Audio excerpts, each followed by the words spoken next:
When you know that you are queer, but your favorite drink is beer, that's gayish. You can bottom without stopping, but you can't stand going shopping, that's gayish. Oh, gayish, you're probably gayish.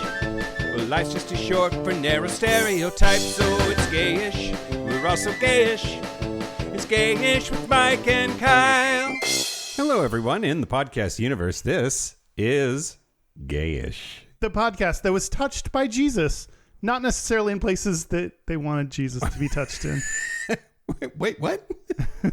Wait, who's doing the touching? Ah, shit, I fucked it up. Oh, Hold on, redo it. Do it again. Start over.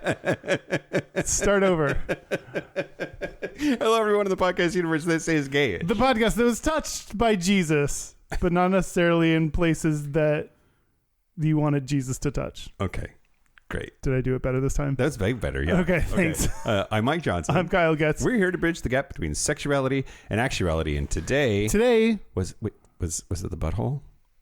It was the pee-pee. Oh, Jesus touched the pee-pee? It was the wiener. Oh, great. Today we're going to be talking about Neil Patrick Harris. Yeah, I've been trounced. Yet again. Victory. I claim victory. Yeah, you deserve it, Kyle. Thank you. I did earn it. I appreciate that. Yes. But first. Yeah. Hi, everybody. Hi. Vote for us in the Podcast Awards, I guess? Yeah, podcastawards.com. We are up for the LGBT Awards. Go there and vote by the end of July, and hopefully we'll come a little bit closer to losing this Hoping year. to lose the 8th time in a row. This is just something that is not for us, this award. Yeah, it's not for us. Yeah. Usually Derek and Romaine win, or they win when they want to. When they decide to sick their fans on the voting awards, which is why you should come on our cruise. You should come to the cruise with us, because then like Derek and Romaine will be there and you can give them what for. Yeah. Come on a cruise and yell at Derek and Romaine with us. February 7th through 14th, 2027. There's lots and lots of time to get on that gayishpodcast.com/cruise. What we really need is your questions. Oh, fuck yeah. Our 450th... Hey, listen to Kyle. Our 450th episode is coming up. Every 50 episodes, we do a Q&A, and that means we need your questions so we can answer them. Yeah. Send us an email at gayishpodcast +450@gmail.com. We need more questions. We would love yours, so email it in.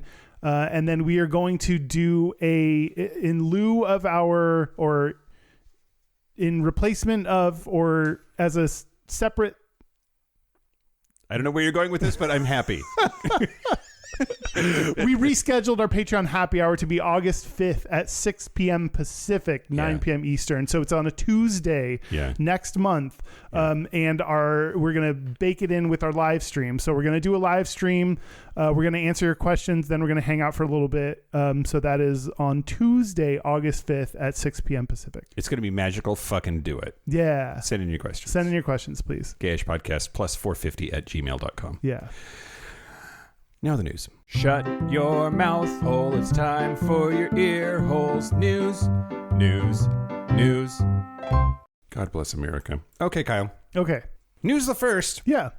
So, U.S. District Judge Julia Kobik has denied the Trump administration's request to let the anti-trans, anti-non-binary passport policy to go into effect because of the Supreme Court's ruling in U.S. versus Scrimetti. So basically, the dickbag fuckface asshole administration via the Secretary of State, little Marco Rubio. I apparently he doesn't need to be called little Marco anymore. Have you noticed? Did you notice that? No, I don't know what you're talking about.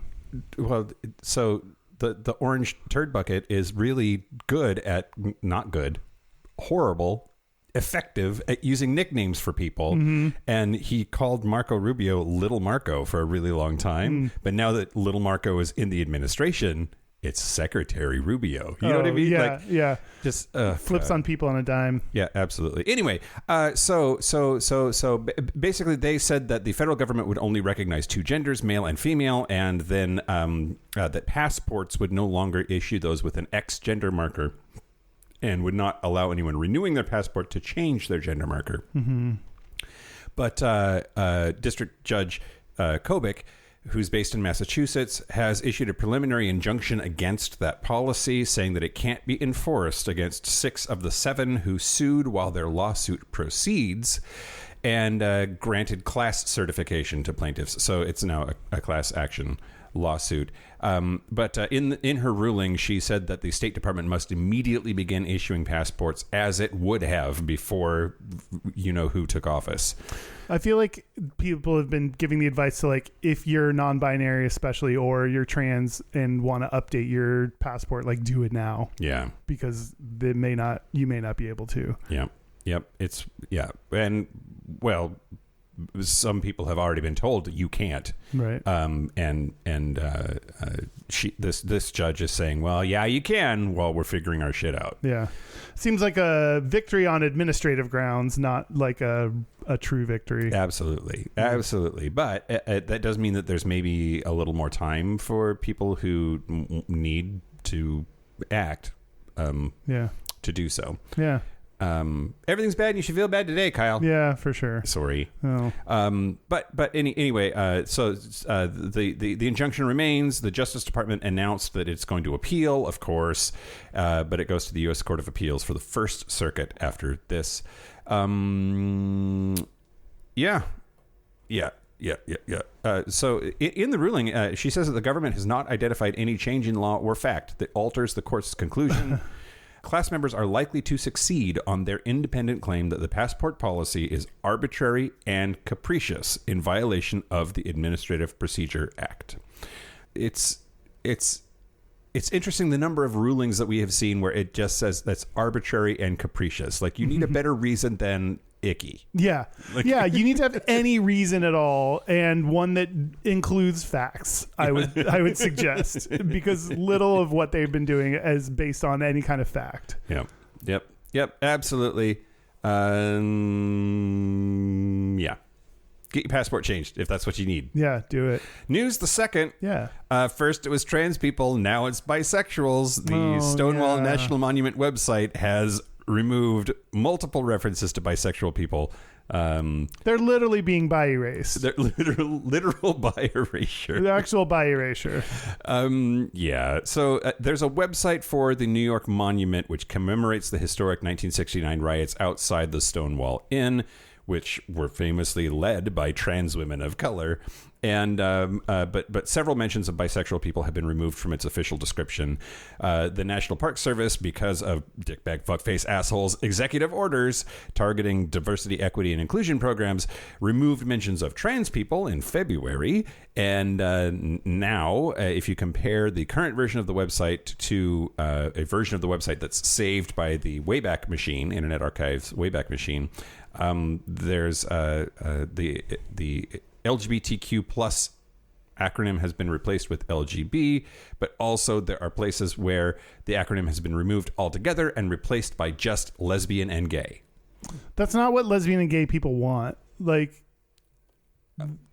we don't need to. We're the last one standing, and that's never, like, they're gonna come after us too. So, like, yeah, it's interesting. I feel like maybe conservative people, they probably wouldn't say this, but I feel like they can get their heads around the idea of gay and lesbian people, but the idea that somebody could be into everyone regardless of gender, not everyone, but like open to attraction regardless of gender, that's like somehow more threatening. Like sort of the impetus behind bi erasure is this, like, well, we can't it's got to be one or the other. Yeah, you got to pick one.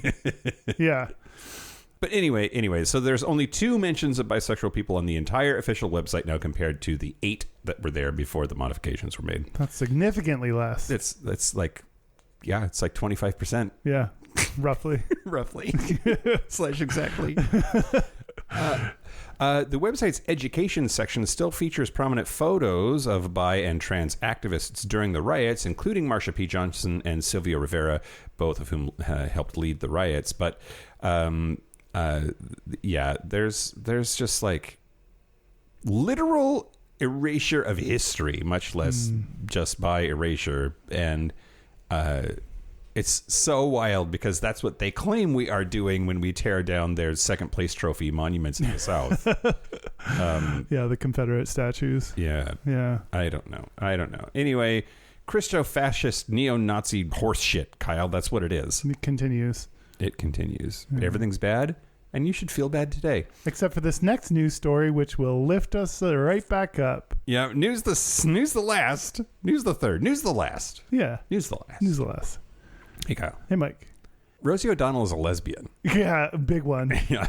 Big ol' lesbian. Soup's lesbian. Also, she fucking hates that motherfucker, maybe more than I do. Wow. By that motherfucker, I mean Yam Tits, which is my new favorite nickname for President Dick Fuckface Asshole.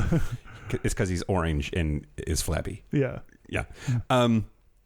Yeah, I got there. Okay. I got there. Yeah. Anyway, on social media, he said, quote, Untruth Social, which is neither true nor really that social. Not that social, given its number of accounts. He has a long-running feud with her, but he on Saturday, he posted on Truth Social, quote, because of the fact that Rosie O'Donnell is not in the best interests of our great country, I am giving serious consideration to taking away her citizenship.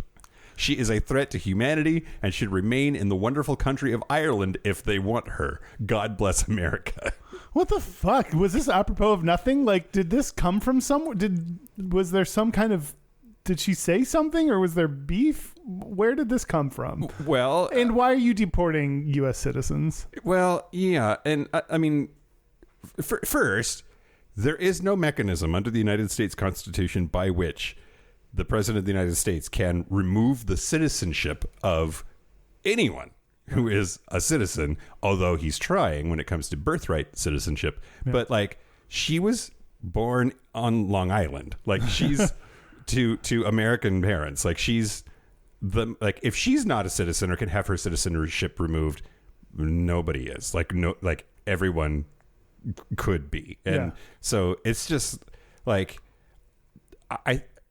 my guess is that he's too stupid to know how it works. Well, he doesn't care how it works. He just says shit. Like, that's the thing. He's not thinking, how does this work, or what are the mechanisms in place by which I could do that? He's just tweeting shit. Like, that's all it is. He doesn't think things through. Yep. Well, so she did move her family to Ireland this year and said that she would not come back until it's a safer place. The subtext there is he's not in charge anymore. Yeah. But she said on TikTok, the POTUS, ladies and gentlemen, is a disgrace to all our beautiful country stands for. He is a danger to the nation, a mentally ill, untreated criminal who lied to America for a decade on The Apprentice. Thanks, Mark Burnett. And you fell for it. It's so tragic. Had you grown up in New York, as I did and he did, you too would know what a total fool he is. Add me to the list of people who oppose him at every turn. It's now or never, America. U.S., my little posts from Dublin upset him. Go arrest a few brown people, you truly evil man-child.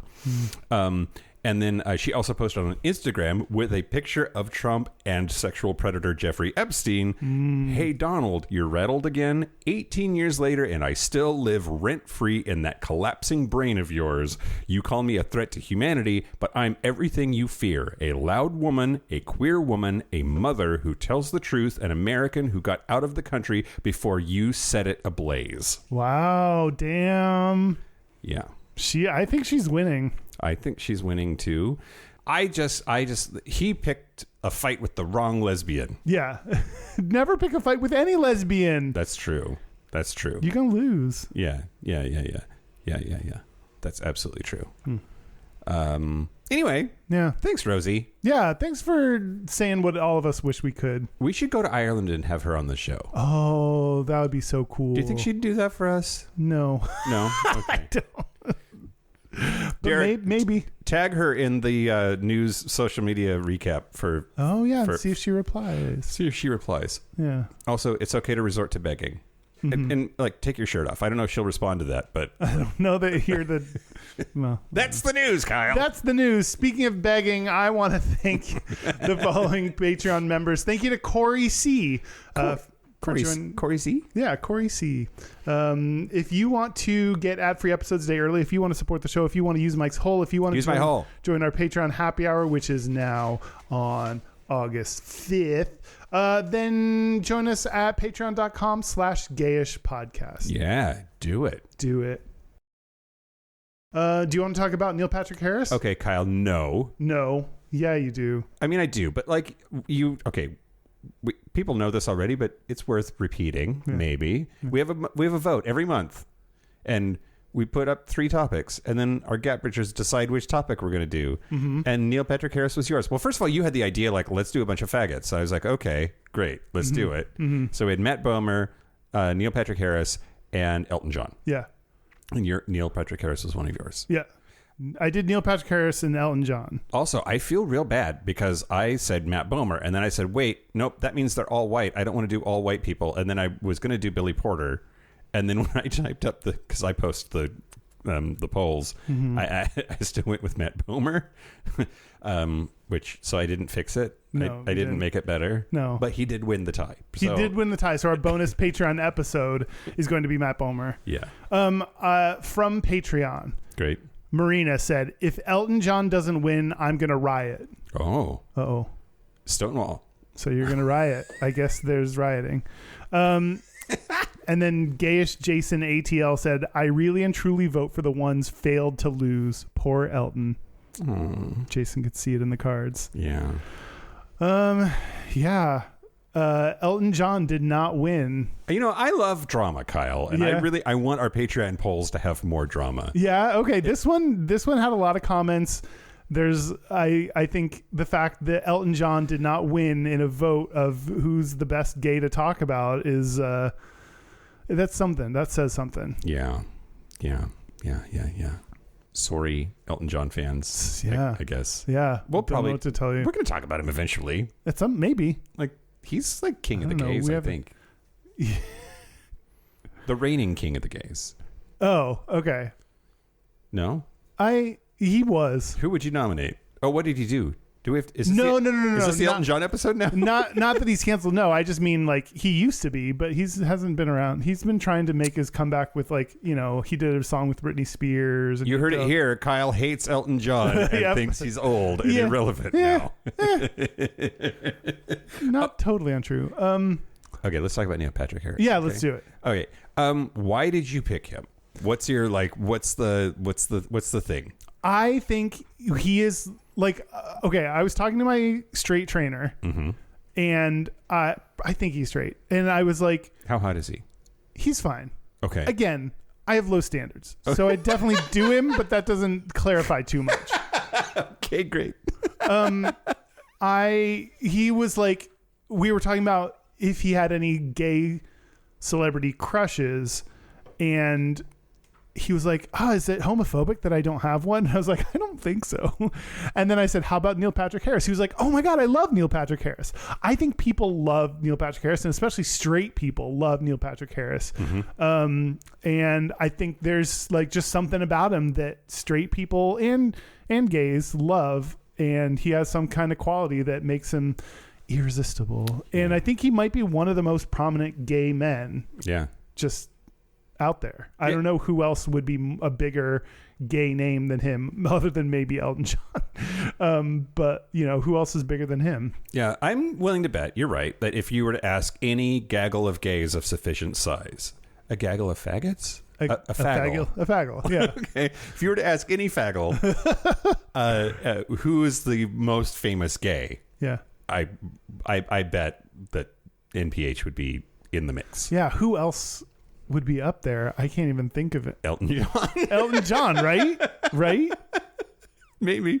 And Matt Bomer, our Patreon bonus episode this month, I think would probably be pretty high up there. I don't know, here's what I'm afraid of. You were talking about straight people and how they love Neil Patrick Harris. They also used to love Ellen. But we all turned on Ellen. But my thing is, what if Neil Patrick Harris is a bad person secretly? We just don't know it yet. He might be. Hold on to that thought. Okay. All right. Yeah, I'm going to talk to you about the history of Neil Patrick Harris, Kyle. Okay. Neil Patrick Harris is how old? 47. Wow. Okay, and that's generous. creeping up on me, that's for sure. No, he's 52. He was born in June of 1973. And he is primarily known for his comedic television roles and dramatic and musical stage roles. He has won a Tony. He's won 5 Primetime Emmys. He's been nominated for a Grammy. He has been nominated for 3 Screen Actors Guild Awards, SAG Awards. And he got his start. Well, first he was born in New Mexico. And I don't know anything about New Mexico at all. I think, is the only person from New Mexico. My parents lived there briefly. Really? Yeah. Prove it. Okay. Here, I have the documentation. Here's the paperwork. Oh, you're right, Kyle. Great. Okay. That's good folio work. Yeah, he has an old folio. Foley work. What's a folio? That's like a collection of papers. Okay. It was both. That was good folio. An inadvertent dad joke. Inadvertent.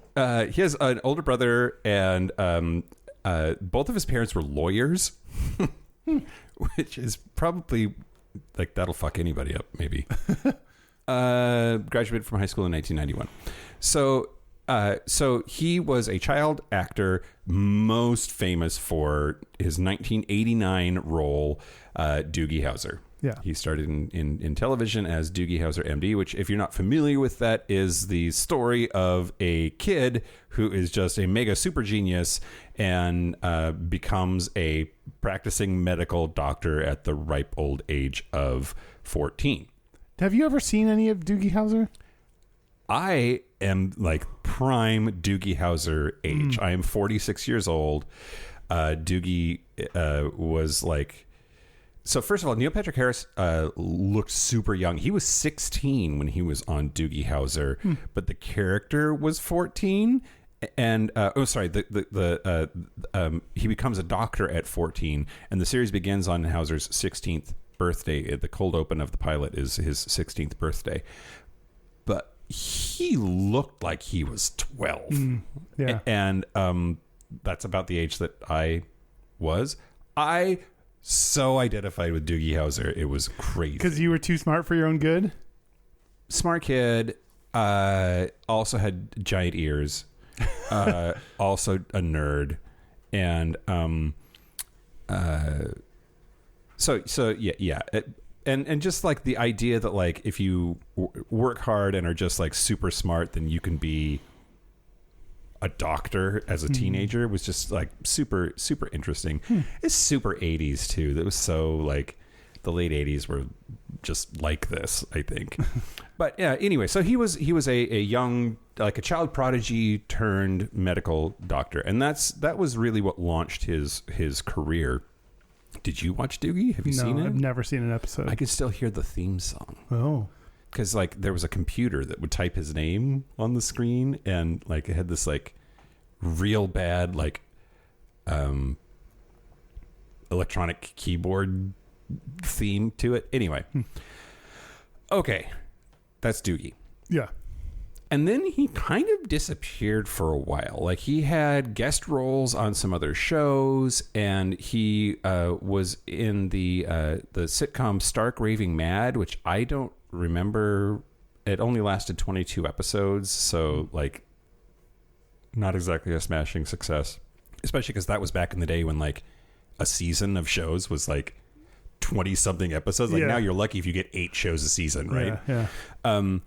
He was in a bunch of made-for-TV movies, but he really went the direction of like musical theater. So he was in 1997. He played the role of Mark in Rent, which is another obsession of mine, and that became his bread and butter for a while. He played Tobias Ragg in the 2001 concert performances of Sweeney Todd. He performed in Proof. In 2003, he took the role of the MC in Cabaret, which is right now, I think, still being performed by Orville Peck. Oh. So a long history of faggots playing that role. And then Stephen Sondheim had a musical called Assassins that he played the role of Lee Harvey Oswald in. But then he did a role in the stoner comedy film Harold and Kumar Go to White Castle, where he played a hyper-womanizing, lewd version of himself. And that led to, ultimately, him being cast as Barney Stinson in the CBS ensemble sitcom How I Met Your Mother. And he got an Emmy nomination every year from 2007 to 2010 for that role. But never won one for that. Yeah, true story. True story. He did win one for his guest appearance in Glee, though. That's weird. Yeah. That's weird, right? Yeah. They were like, you're doing a good job, but not at your main job. Yeah. Just at that thing you spent 2 days doing. But let's talk about the history of him being gay. Because then he gets involved in, like, he hosts the Tonys a whole bunch, and he's, like, super brilliant in that. And people are like, oh, he's, like, Doogie's on, and he's singing. His forehead's still gigantic. Like, and he's just super great at that. But let's talk about him being gay. Okay. Do you have stuff about that? Just the quote that he had in People magazine when he came out. Okay. So, in 1997, he started dating Christine Taylor. And Christine Taylor was Ben Stiller's future wife. And he described her as, quote, the coolest, nicest chick ever. But also said that, like, she made him realize that he was gay. Oh. I feel like we all have that girl that we dated that we're like, man, you're awesome. If I was straight, this would be like lock it down territory, but I'm definitely very gay. Yes. So on the Howard Stern show in 2008, he said, quote, if I'm not going to feel the super sparks with her, it probably means I'm gay. Yeah. And yeah, indeed he was. So in 2006, he came out in November, and that wasn't planned. But there were tabloids that said that he denied being gay. And so he said in People magazine, I am happy to dispel any rumors or misconceptions, and I'm quite proud to say that I'm a very content gay man living my life to the fullest and feel most fortunate to be working with wonderful people in the business I love. Yeah, which I think it's true that I don't think that, unlike a lot of celebrities, I don't think that he had a huge number of gay rumors swirling around him. And then as soon as a tabloid tried to publish that he denied being gay, which was never his intention, nor was that his position, he like very quickly just came out. It's like, no, I didn't say that. I'm a faggot. Which that's pretty cool. Yeah, that's pretty cool, especially at that time, right? Like, we're talking 2006. That's, you could still be drummed out of the industry for being gay at that stage. Yeah. We're going to talk about his relationship to David Bertka in the Patreon episode or segment, and their story is absolutely adorable. But yeah, that's his that's the history of him. Yeah. And you're going to talk. What are you talking about? Is he a gay icon? Oh God. Well, should he be? This is what. So whenever we do, I feel like we always do straight female pop singers as our, like, when we do people. So I feel like, is this the first dude we've done as a no? Who else have we done? Did we do fucking what's his name? This is going great. This is going real. Freddie Mercury. Oh, did we? No, Derek. Have we done other dudes? That's figure it out right now. Okay. Anyway, whenever we do straight female pop icons, I always ask, is that person, do they deserve to be a gay icon? And are they a gay icon? And we're going to try to answer that question for Neil Patrick Harris. Did you find one? Freddie Mercury, episode 91. Fuck yeah, we did Freddie Mercury. Wow. Nailed it, Mike. Wow. Good work. Thanks. I don't remember that. 91. Yeah. So episode 91. It's like we're barely us anymore. Yeah. He was the official international ambassador to Tel Aviv's Gay Pride Parade. And the Associated Press said that he has no interest in being a gay icon based on an interview they did with him. He said in this interview, quote, "I'm just a guy who is married to another guy, and we have kids, and we live our lives, and I would say as normally as one would. But I think normal is a very subjective term, especially in the gay community. I legitimately have no interest in being a representative or an ambassador for anything except my kids." Yeah. Yeah. How do you feel about the idea of Neil Patrick Harris not wanting to be a gay icon? Well, okay, so we're going to talk about his role as a like straight womanizer, despite the fact that he was an out gay man when he was playing Barney Stinson. Mm-hmm. But I think, is he the Pete Buttigieg of Hollywood? Because he's actually palatable to straight people? Palatable to straight people by virtue of the fact that he's like the least gay person, right? Like he's in some ways heteronormative marriage, like married with kids, like not a like heartthrob by any means, like attractive, but not like he's not an insta-gay. Yeah. And sort of like that like straight washed version of a gay person, it like feeds into his palatability maybe. Yeah. I don't know, I don't like it, but that's like where my brain goes. Yeah, I think it's interesting when you're like so clearly a role model for the gay community, whether you want to be or not, and just being like, I'm no representative, but like you don't have that choice. Yeah, you're in this role, this is who you are. Yeah, like I don't know. I think you just got to accept it and own up to it. And so it kind of bugs me when people are like, well, I don't want to represent anything. It's like, sorry, that comes with the territory. Yeah. I feel like there's a lot of pop divas, though, too, who are like gay icons, big old air quotes around gay icon. But why? Like, they don't like, yeah, but I feel like they own it. They're like, if I'm going to be a gay icon, I'm going to also then give back to the community or sure, some speak do. out of it. Some don't. Some don't. There's like, hey, what do you think about your gay fans? And they say like, well, I love all my fans. Okay, yeah. That's the all lives matter of like what of your fans. Yeah. Which, by the way, I love all our fans, Kyle. I only love our gay fans. Okay, great. I don't love our straight fans. Great. Things that might make him a gay icon. He came out in 2006 in People magazine. Yeah. That's pretty big. After the Marriage Equality Act in New York passed in June 2011, he announced his engagement to David Burtka. Yeah. He very publicly has twins via surrogacy. Yeah. So just going through that process publicly is something that, we don't see represented very much. We don't see gay people represented, much less people with kids, much less someone being very public about their journey with surrogacy. Yeah. He made an It Gets Better video, which I think is just kind of baseline.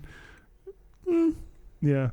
It's like a pretty low bar. Is that what you're saying? I mean, it's like everyone's made an It Gets Better video. If you have any kind of fame and you have gay fans, you've made an It Gets Better video. Do you think we'd get canceled if we made an It Gets Better video where we make it clear that it definitely is not getting better? It gets better if you're hot, would be my pitch. It gets better if you don't live in this country. Yeah. He helped the HRC, the Human Rights Campaign, launch their Americans for Marriage Equality initiative. Okay. So that's cool. I think by that might just mean he was at the party. I don't know what it means that he helped launch it. He was there. He was there. I don't know what he did. I tried to look up a little bit more, and I didn't see much about what distinctly he did to help launch this initiative. Like the guy that throws the champagne bottle on the crest on the hull of a new ship and shatters it did all the work. Yeah, like, yeah. Good he work. launched that ship. He co-hosted the Democratic National Committee's LGBT Gala for President Obama in 2011. Okay. Gala or gala? Yes. Which one do you say? Gala. Gala, gala, gala. Gala? That's not one of the options, is it? Gala. Gala. Gala. Oh, well, but if there's a gay running it, it's a gala. It's a gala. And on his Wikipedia page, the philanthropic charities that he supports includes the AIDS Healthcare Foundation, Broadway Cares / Equity Fights AIDS, the Elton John AIDS Foundation, and the Trevor Project. So he supports financially a lot of LGBT and AIDS related causes, which is good. So those are all, I don't know. I think there's also something to him being just an out for straight women, for straight pop divas. They're not allowed to just be like, I said the word gay and now I'm, but for him being a gay man, being out and visible and an actor, I think he gets some credit for just being out at all. So I don't know. Okay. So here's the thing. Yeah.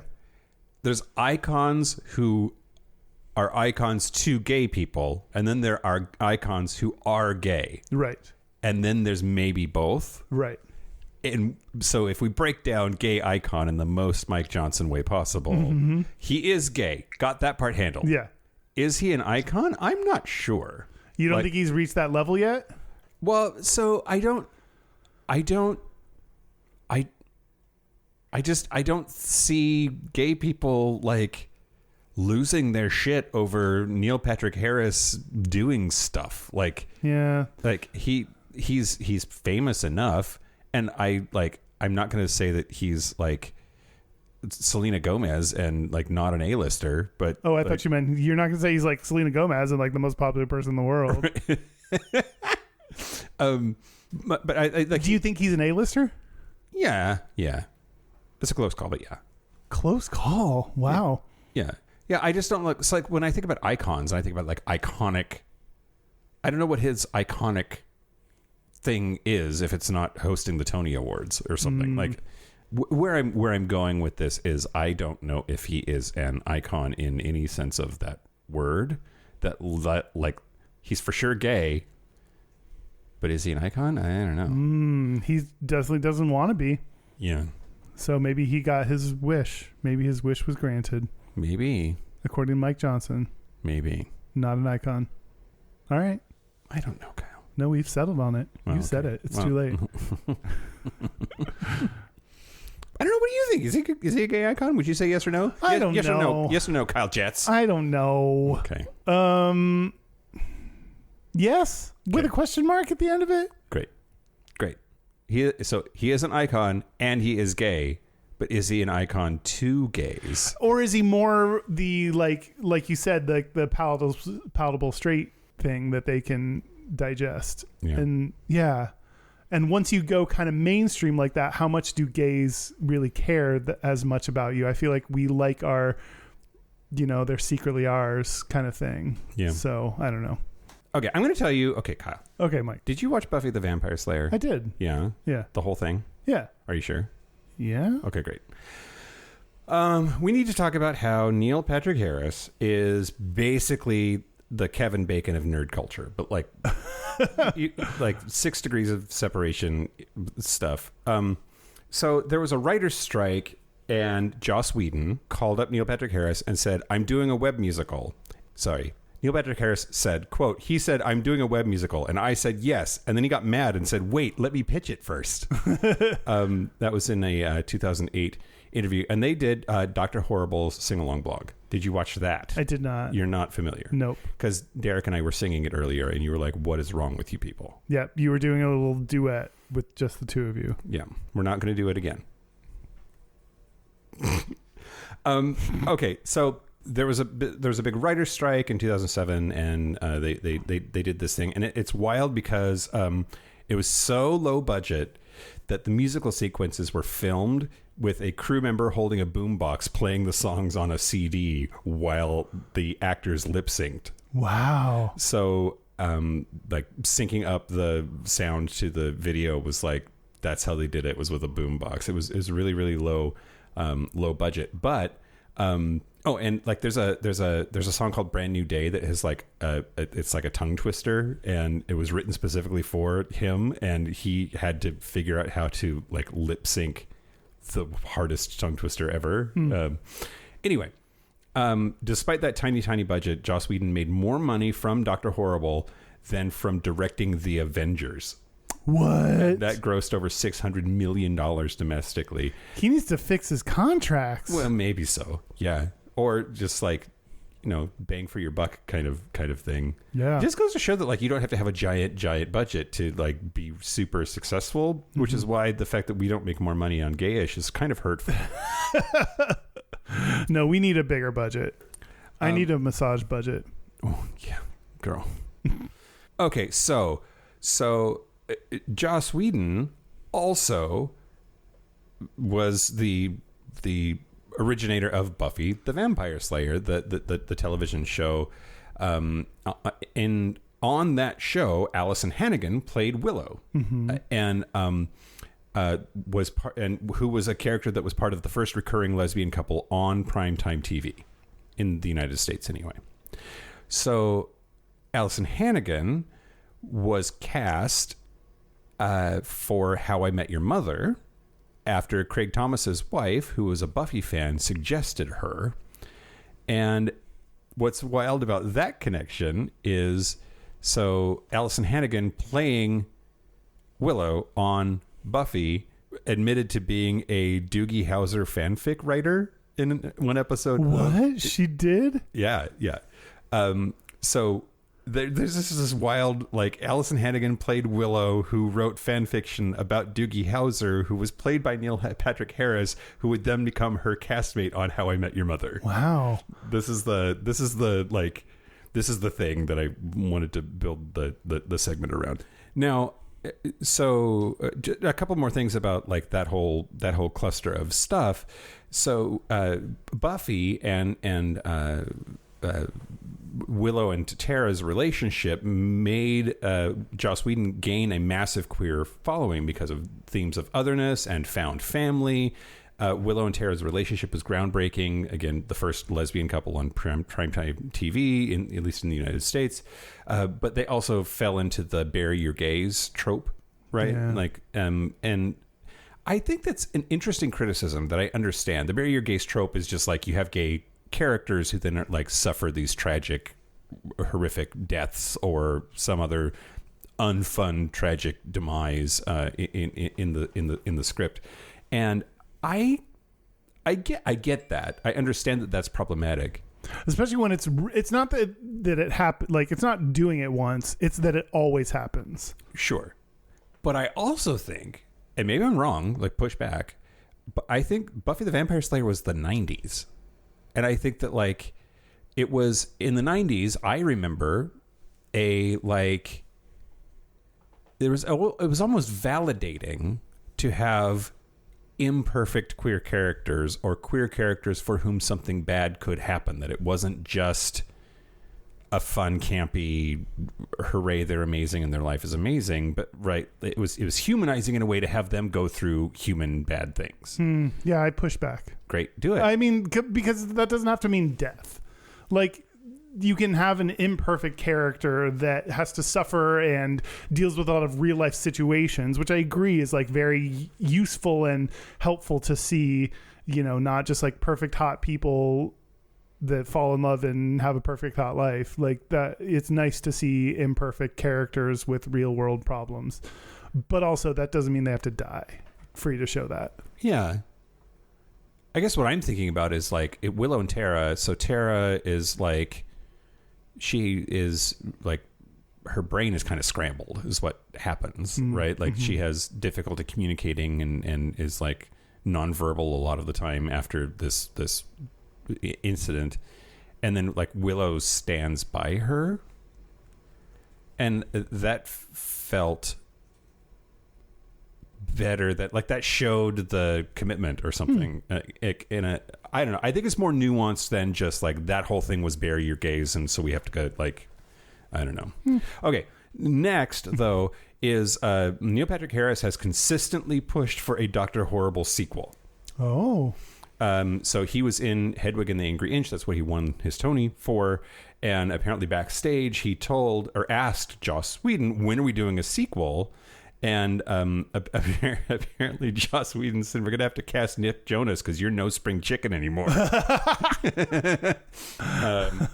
Which is, that's funny. That's funny to me. That is fine. But yeah. So there's this whole thing where like How I Met Your Mother has this weird connection to Buffy the Vampire Slayer when you bring it full circle, and I just thought that was interesting to like explore. Yeah, that is interesting. Great. You know what else is interesting? Peeing? Do you have to pee again? No. Do you? Oh no. Okay, great. I just assume everyone has to pee all the time. We all have to pee a little bit. Yeah. Let's start with this. Yeah. Should straight actors play gay roles? Okay. I object. What? To what? Leading the witness.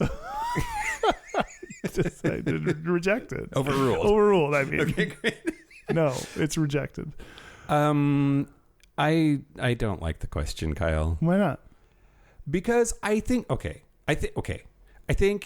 that it is desirable to have queer actors and actresses playing queer roles. Mm-hmm. And I get that. I also think that there is not enough queer actors and actresses with the gravitas to be cast in a leading queer role anyway, and get the show, the movie or TV show or whatever, seen by audiences. So I think that like sometimes straight actors playing a high visibility queer role can improve the visibility of queer people in a way that gay actors and actresses couldn't pull off. So I think we need both. I think that we need super uber famous straight people playing queer roles because that moves the needle on visibility, but we also need queer actors to gain the fame and opportunities to play queer roles so that it's more, I don't know, authentic or I don't know. It's hard. This is difficult. I think if you do, I get what you mean about someone having the name recognition that comes along with being cast in a leading role and to get the movie viewed and, you know, you have a big name attached to it. Like, if you're going to go that route, then do you have supporting, like, the only way that's going to change though is if you give gay actors roles. Right. So do you have all the other roles being played by gay actors as well? And I don't think enough think that through beyond just the leading role. Yep. Yeah. Well, and where you're going with this, I think, is like in a perfect world, you would just cast the right person for the role. Like the actor and whoever they are would be divorced from whatever their personal identity is, and that you would see it just through their performance and who is the best performer for the role, independent of business decisions like name recognition and contracts and all of that stuff. I like a gay person should be able to play straight. A straight person should be able to play gay, as long as that's the best performance for that role, for that production. Yeah. And I think that that's one of those, I agree, and think that would be the idealistic world that we don't live in. Where gay people get equal opportunities at roles as straight people. And that's one of the reasons that I think gay people should play gay roles, is because we don't get equal chances. So like for straight people to get all the straight roles and the gay roles is like, well, the gay people got to play something. Yeah. And they don't give gay actors enough opportunities. And so at least let them play the gay roles. Yep. So, yeah. Well, I wanted to throw out there, I think, nope, it's gone. Okay. Well, that was fun. Neil Patrick Harris. Yeah. Famously gay person playing a straight role. Yeah. Well, how do you feel about that? It's fine. Yeah. That's how I feel too. Well, like, yeah, I think it's not the question is not the same when you reverse it, because gay people are the minority and they're the ones that are like, I fear that if you say, oh, you need gay people to play gay roles, that limits them then to not being able to play straight roles, which they should be able to play straight roles as well. Yeah. But the reason for playing them, for me, it's less about like, we need someone with a lived experience. Like, I don't think it's about that. I just think it's about gay people aren't cast in enough things. Yeah. So when you look at it from that lens, then yes, they should be able to be cast as straight people as well. What if I say pretty often on the show that like the default with power is the cis, white, straight, able-bodied Christian man. Mm-hmm. And the more of those that are different, the more the dynamic changes, right?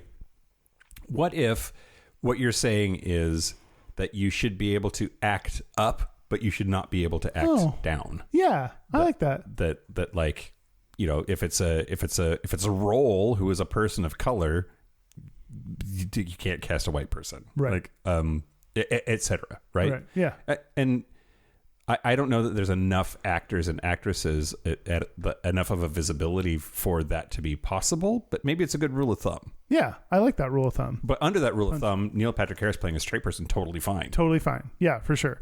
Well, Neil Patrick Harris's opinions on this, he said, quote, "I'm not one to jump on to labeling. As an actor, you certainly hope you can be a visible option for all kinds of different roles. I played a character for 9 years who was nothing like me. I would definitely want to hire the best actor."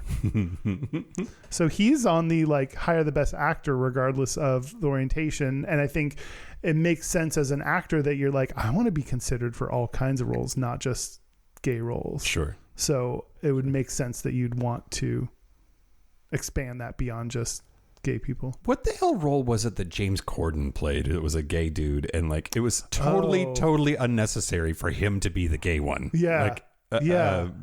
You know what I'm saying? I do. Was it a music? What was it? Prom.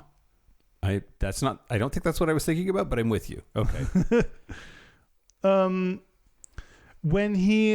When Neil Patrick Harris talked about Queer as Folk, the original US version. Oh, I'm nervous. He said, quote, "It was one of the real true turning points of me as an example of sexy guys behaving as leads in something of import, not as comic sidekicks. I think there's something sexy about casting a straight actor to play a gay role.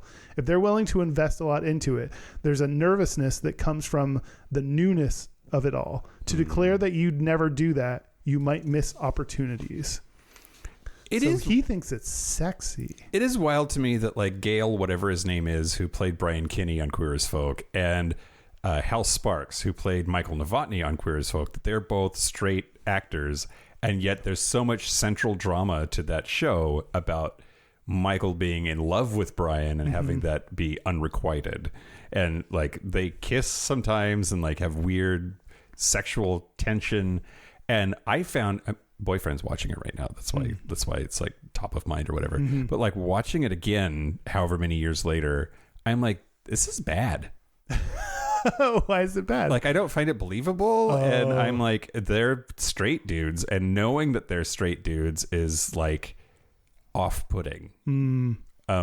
So you don't agree with Neil Patrick Harris that there's something sexy about straight guys playing gay roles? I don't know. I thought that was a really interesting take on like, I would never consider that as like why I would cast a straight guy in a role is because it's sexy. That was just I don't know. That felt like a weird take. Is there like, what was your doppelganger and the space twink? Call Me by Your Name. Call Me by Your Name. Yeah. Timothée Chalamet and the other one. And then that guy. Armie Hammer. Yeah. They're both straight, right? I think so, yeah.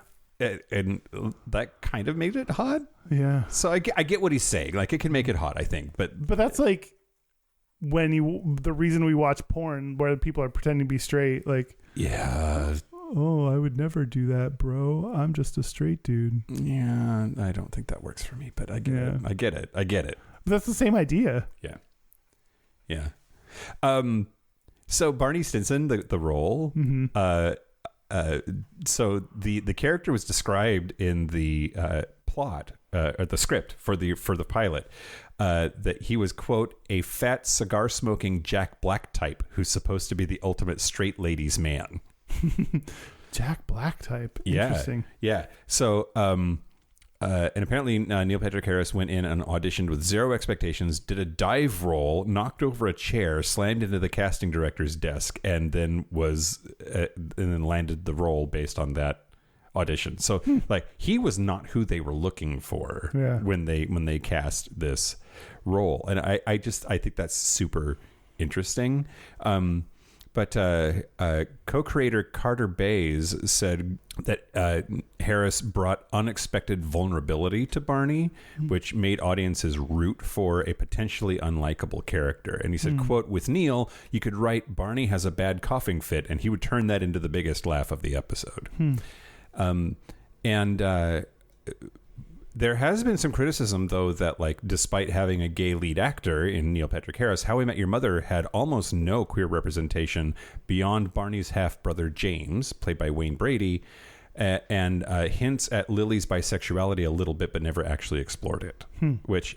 So there's this like wink, wink, nudge, nudge. We cast a gay guy as the Casanova, and that's all you get, gay audiences.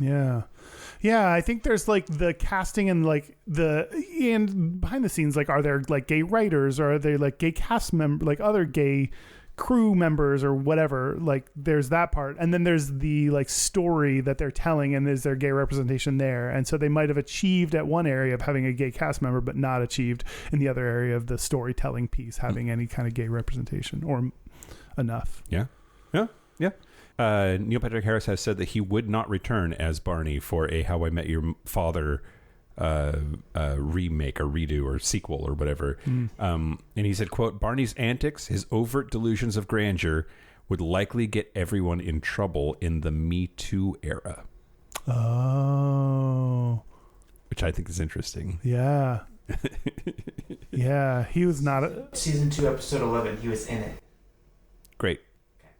In what? How I Met Your Father. How I Met Your Father? Oh, he did come back. He did come back. He lied. He said he wasn't going to. Which I haven't seen. Maybe he was careful. I don't know. It was awful. Oh, it was awful. Great. Derek gives How I Met Your Father one dildo. Okay, so let's talk about like other people, other gay bi actors who have played straight ladies men. So Matt Bomer was in Magic Mike. Oh yeah, and we're going to talk about him in the monthly Patreon bonus episode. Yeah. Luke Evans played Gaston in Beauty and the Beast. I don't know who Luke Evans is. You don't? No. He's hot. Oh, I mean, I figured. Great. Zachary Quino has played straight roles many times. More historically, there's Rock Hudson and Tab Hunter, who that was a function of them being in the closet. But like you couldn't play gay roles in the 50s and 60s. But they were like heartthrob ladies, sex objects, even though they were privately super duper gay. And then wanted to talk about Jonathan Bailey in Wicked, and how like that character is shown to be a sex object to a couple of male presenting people in some of the dance numbers, but spends all of his time being interested in either Glinda or Elphaba, in like a weird love triangle kind of a thing. Yeah. But not a real love triangle, because I still have feelings about that. Love V. Yeah. And I don't know. I like gay people playing straight roles. I think I've decided it's okay. Yeah, I agree. You can act up, just don't act down. Yeah. I totally agree with that. So I will not be playing a black lesbian in a wheelchair, Kyle. That's Thank God. You were up for that part. Yeah. Okay, so Neil Patrick Harris, we think, is like pretty much a good person, but there's... Do we? Is he? I mean, for the most part. Should I talk about... Is this the time? Yeah, this is the time. Okay. We got a comment. He may or may not have made a boo-boo. He made a mistake. Danny made a comment on Patreon that said NPH when in the voting. NPH, and please mention the Amy Winehouse cake. Yeah. So... I will. Yeah. Here it goes. Yeah, here it goes. In May of 2022, it resurfaced on Twitter that Neil Patrick Harris hosted a Halloween party in October of 2011. Sure. Months after Amy Winehouse had died. Yeah. In which he served a meat platter designed to resemble the corpse of Amy Winehouse. Oh, no. Did you see the picture of this? No. You haven't seen the picture? Is it good? Mike, is it good? It's like when you... I just pictured like something that looked like Amy Winehouse. But it's graphic. I don't know how to find it. I just typed in Amy Winehouse meat platter. Well, you're on Bing, so that's why. Okay, should I Google it? There it is. Where? On the left, the top left. Oh, my. Oh, God. Oh, no. That's okay. It's more graphic than you would have thought, right? Looks much more like a human corpse. Yeah. And I don't know. You can't send that to rehab. Yeah, like don't include a picture on our Instagram, Derek, because it's too graphic. It'll get pulled down. It'll get flagged. Some of the Reddit comments, W2F, I wasn't expecting that cake to be that graphic. This is so sick. Someone else said, I'm literally nauseated right now. I'm literally nauseous right now after viewing that. So wrong and in poor taste. Someone else said they could have just had a gross meat platter for Halloween. It didn't have to have the Amy sticker on it because it had like a little like, here, this is the corpse of Amy Winehouse. Like it distinctly like had a little tag on it that said that. Okay, if you have to put a toe tag on your meat platter corpse identifying who it is, it wasn't very good. But you had the beehive hair thing, so it did look a little bit Amy Winehouse. Maybe it was Marge Simpson. You don't know. That's true. Well, black. Yeah. To continue, tasteless even in 2011, a dark time in our treatment of celebrities with addiction / mental health issues for sure. But despite it being a long time ago, I really think it shows his character and his husband's mean girl vibes from both of them anyway. Ew. Okay. So maybe he is Ellen. I don't know. Okay. So in the BuzzFeed article about the meat plate, and by the way, a lot of people mistook it for a cake and it was actually a meat plate. Great. So just that's why you may hear people refer to it as the cake. Mm-hmm. But Hicka, hey, Mike, I really actually want to do this for Halloween. I've been talking about it and I did not know that this was a story, but like boyfriend and I want to have a cadaver meat plate. Of a specific person or generic? Well, now I want it to be a specific person because I'm a bad person. Oh, yeah. Maybe here, I think if it was just a generic default corpse thing, then it'd be fine. If you label it as a recently dead celebrity, that's where you're going to get in trouble. Okay. Well, just sorry. Okay. In advance. I'm trying to get us canceled. I don't know. Yeah. Nothing has worked yet. Hey, everybody, you should ask your local Million Mom March to read our book. Yeah. So we want to get on their banned list. Yeah, we would love to get banned. In the same BuzzFeed article about the meat plate, I discovered that in June 2018, Neil Patrick Harris tweeted, quote, "Who is the woman in the top hat backstage at the Tony Awards?" Gideon, who's his son, Gideon remarked that she says like and oh my God a lot. I'm confused. The person he was referring to is Rachel Bloom, the creator and star of Crazy Ex-Girlfriend. Okay. That's fine if you don't know who she is. She tweeted back, "I'm a big fan of yours. We've met numerous times. And my husband, Dan Greger, wrote for How I Met Your Mother for 5 years. Notably, he wrote the episode where your character finally meets his father." So it was not only like this famous person, but also someone that he knew and met. Okay, here's the thing. Yeah. I can never be famous.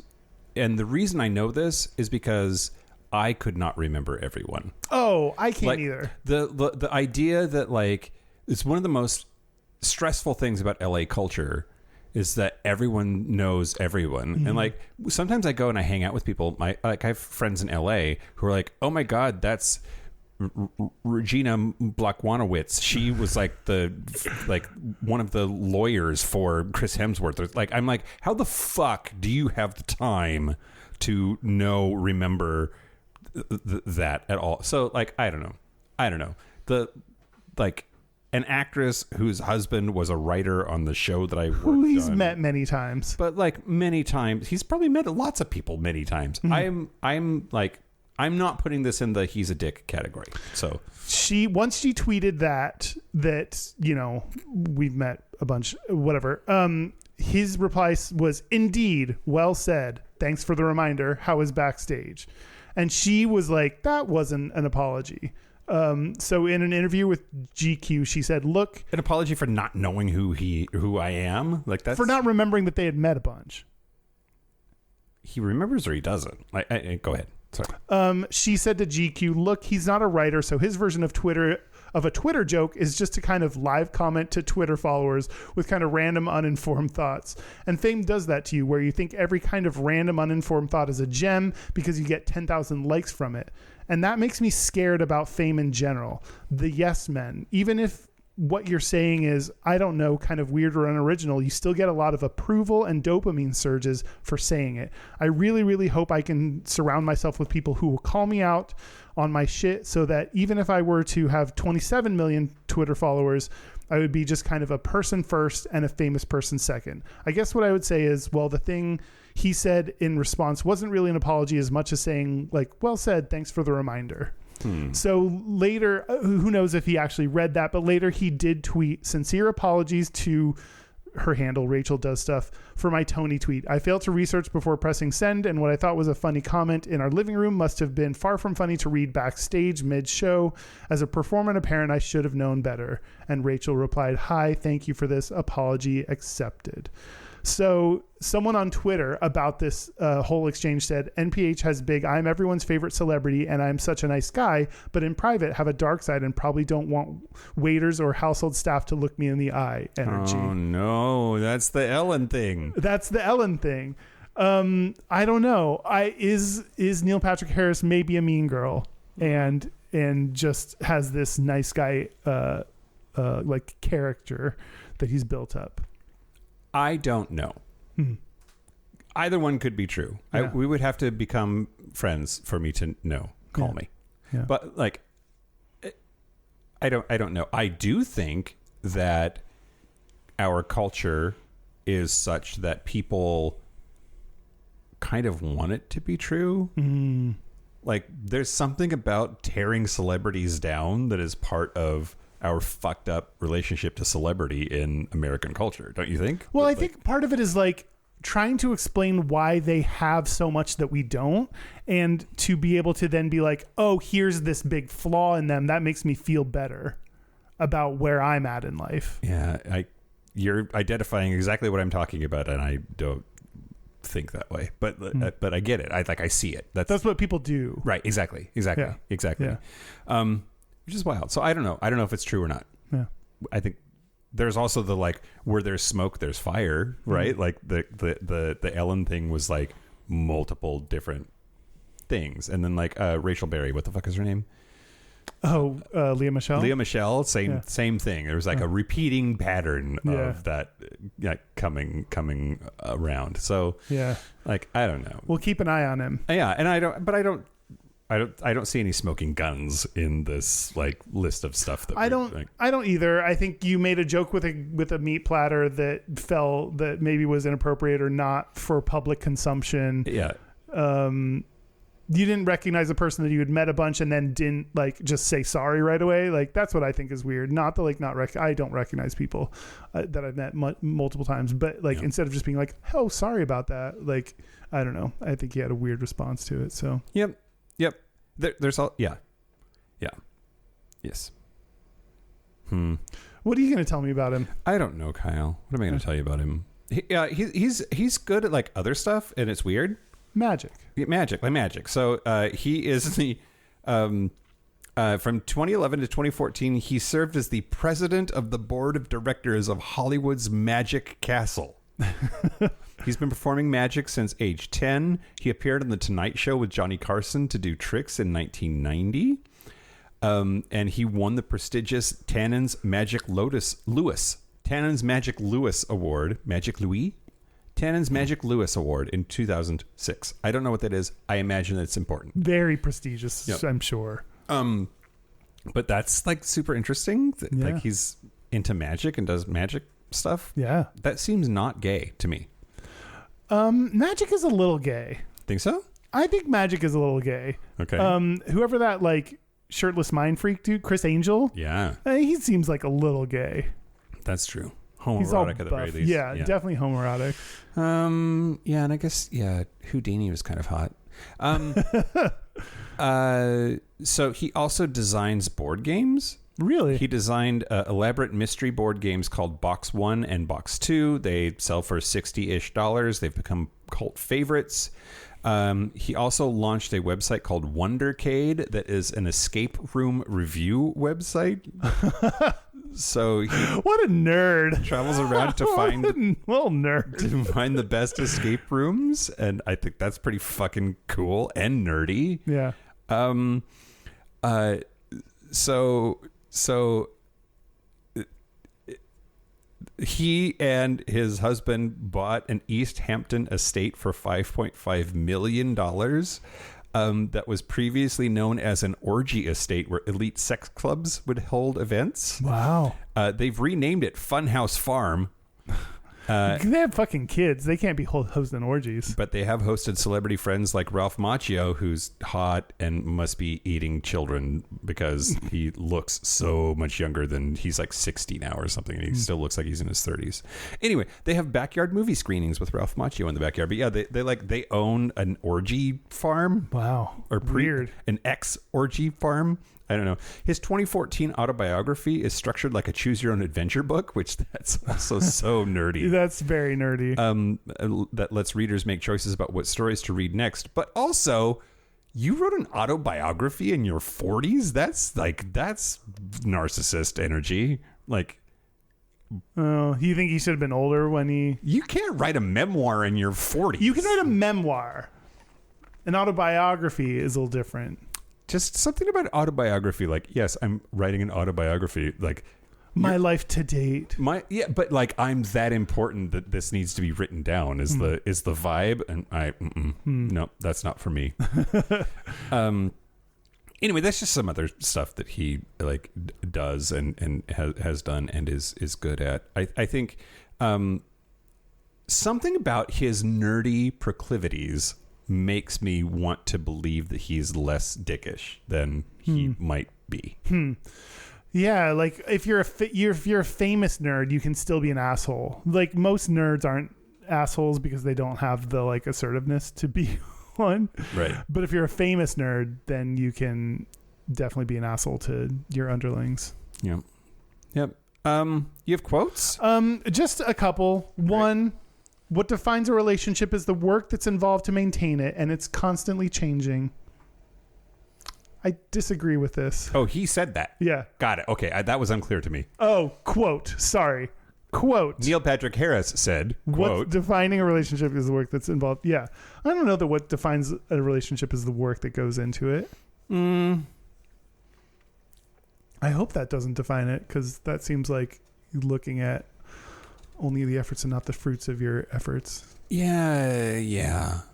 Okay. He also said, quote, Neil Patrick Harris says, quote. Oh, God. What? He quoted himself? No. Oh. I was just being extra clear for you. Okay, thank you. I appreciate that. Yeah, no problem. Weird that your extra clarity made it unclear. Jesus Christ. Neil Patrick Harris says, quote. Yeah, it's great.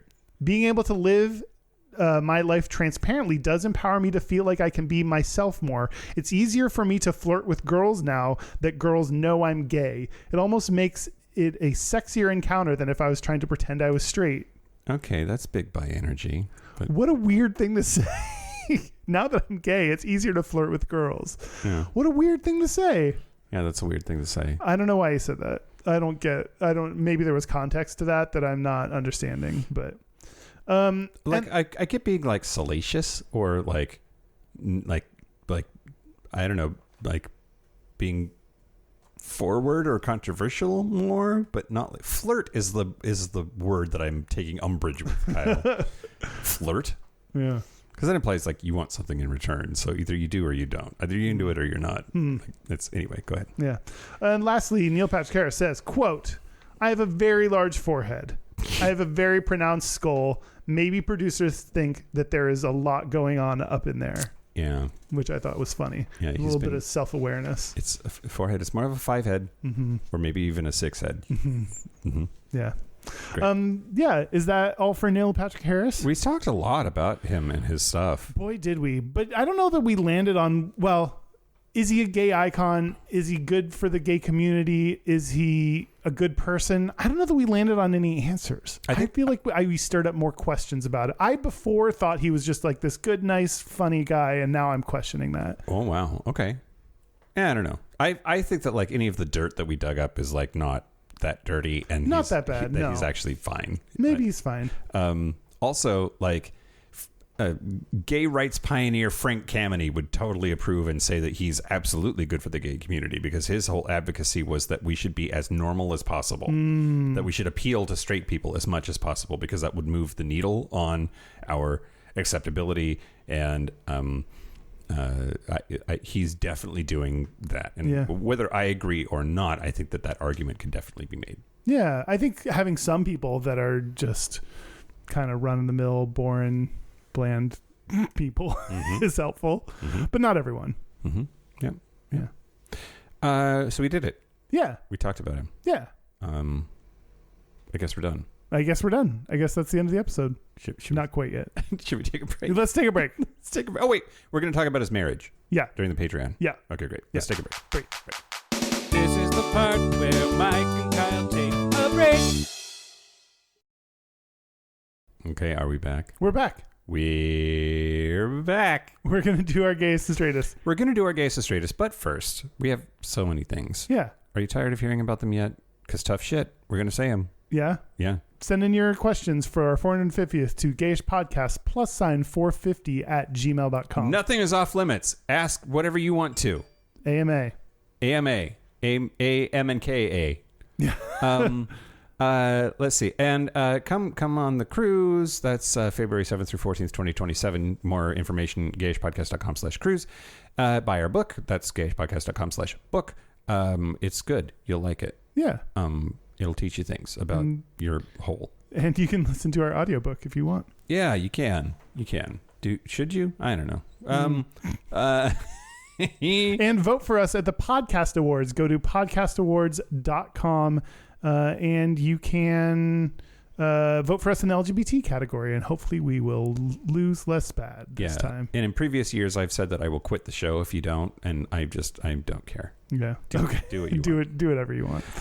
Local gay bar review. Ooh. Okay, Kyle. Okay, I'm going to talk about Bunker, DC. Okay. Here are my notes, unwashed, and then I will explain what they mean. Okay.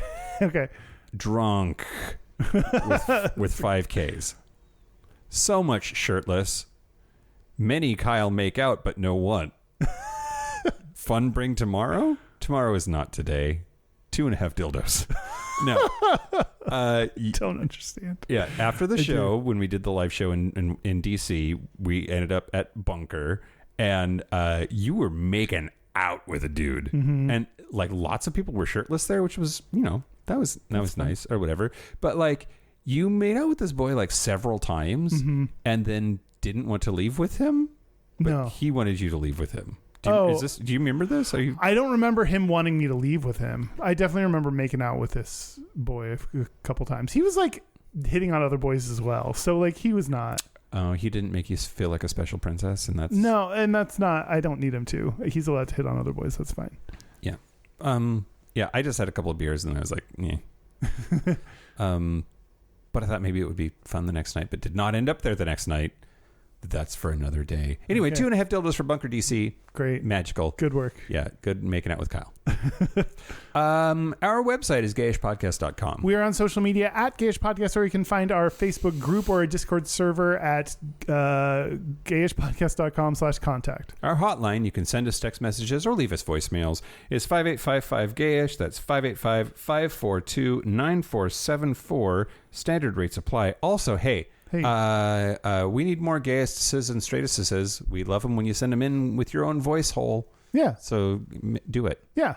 Our email is gayishpodcast@gmail.com. And our physical mailing address is Post Office Box 19882, Seattle, Washington, 98109. Kyle! Mike! We got a package. Ooh. Here's number 1.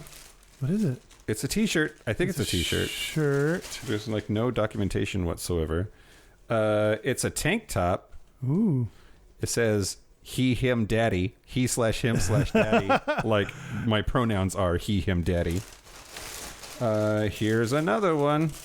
This one is a tank top, and it says good boy. Oh.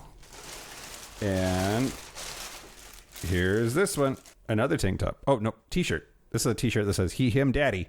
Nice. So 2 he, him, daddies, 1 t-shirt and 1 tank top and 1 good boy. No identifying marks whatsoever. Oh. But it's probably Joe in Dallas. So assuming that it is Joe in Dallas, thanks, Joe in Dallas. Thanks, Joe in Dallas. And if it was you and not Joe in Dallas, let us know so we can thank you instead. Yeah. Yeah. Is it time for Gayest and Straightest? Yeah, let's do our Gayest and Straightest. Let's do it. I will go first. Okay. The straightest thing about me this week is boyfriend is learning to ride a motorcycle, and my detailed explanation of what a clutch is and how it works and how he should maybe think about it it just felt, as I was doing it, I was like, this is very straight. I'm explaining the inner workings of an engine. Yeah. Yeah. For sure. And then the gayest thing about me this week, I was at the hotel bar in San Francisco because I'm in San Francisco all last week for work. And this like man, I'm guessing in his 60s, came into the bar wearing like the shortest shorts I have ever seen another human being wear. And he sat down and his testicles came out. So I was like, thank you. Like, I don't know. I didn't know how to feel about that whole thing. But like, having the whole thing was like, did he do that on purpose? Do you think he was flashing you? Maybe. Oh. I'm not sure. Why does this always happen to me when I travel for work, Kyle? I don't know. There was that time that dude showed me his dick on an airplane. Yeah. Anyway. Okay. How about you? How about me? My gayest is I've been going to the gym recently. Yeah, you have. So, the gym is famously gay church. Mm-hmm. You got to be fit, got to have a bod. Did you find Jesus? Not yet. I'm working. Okay. I'm working on it. My straightest is my trainer talking to me about protein. Okay. Yeah.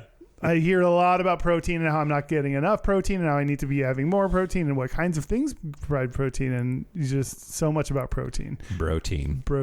Yeah. Which I think protein is just cum, but that's me. I know, whatever. Yeah. We have a listener's Gayest and Straightest. We have a listener's Gayest and Straightest. Thank you for answering the call, everybody. I posted on Discord that I wanted those, and you did not disappoint. Which one are we going to choose though? Because we haven't. The first one we got. The first one we got? Yeah. Ophelia Payne? Yeah. Okay. Hey, Gayish. You asked, and I'm providing. My straightest this week, nope, we're starting with Gayest, JK. My Gayest is ironing my shirt before I'm going out to the club.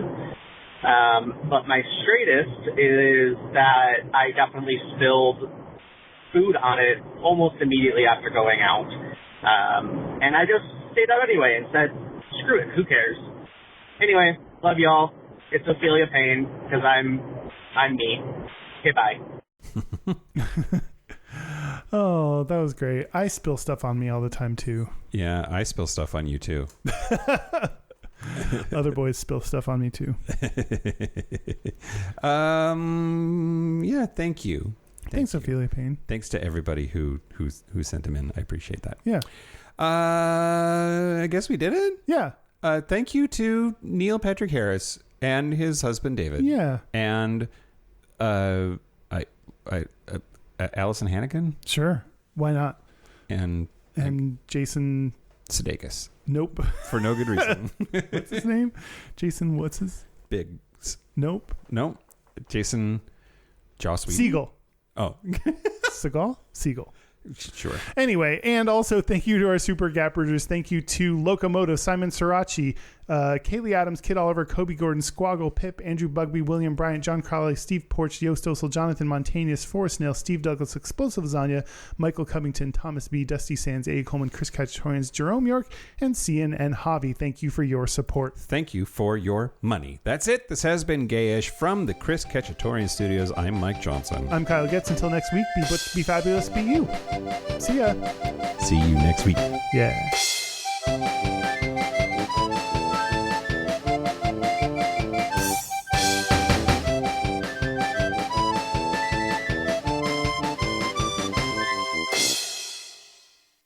Kyle.